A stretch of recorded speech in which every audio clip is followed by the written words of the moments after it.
બનાસકાંઠા ઉપરાંત ઉત્તર ગુજરાતના અરવલ્લી, મહેસાણા અને સાબરકાંઠા જિલ્લામાં પણ આગાહી પ્રમાણે વરસાદ ખાબક્યો. વહેલી પરોઢે અરવલ્લી જિલ્લાના અનેક વિસ્તારોમાં ગાજવીજ સાથે વરસાદ ખાબક્યો.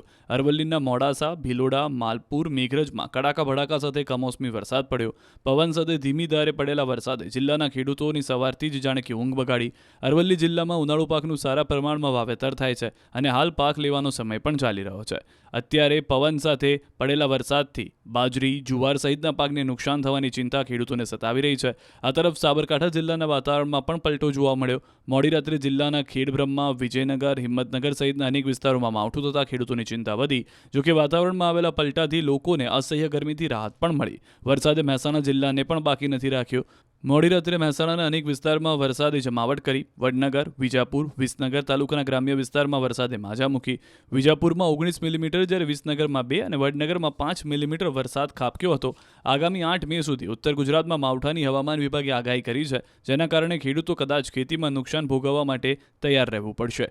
ઘઉં, બાજરી, જુવાર સહિત ઉનાળુ પાકમાં ખેડૂતોની મહેનત પર માવઠું મોટી ઘાત બનીને ત્રાટકી શકે છે.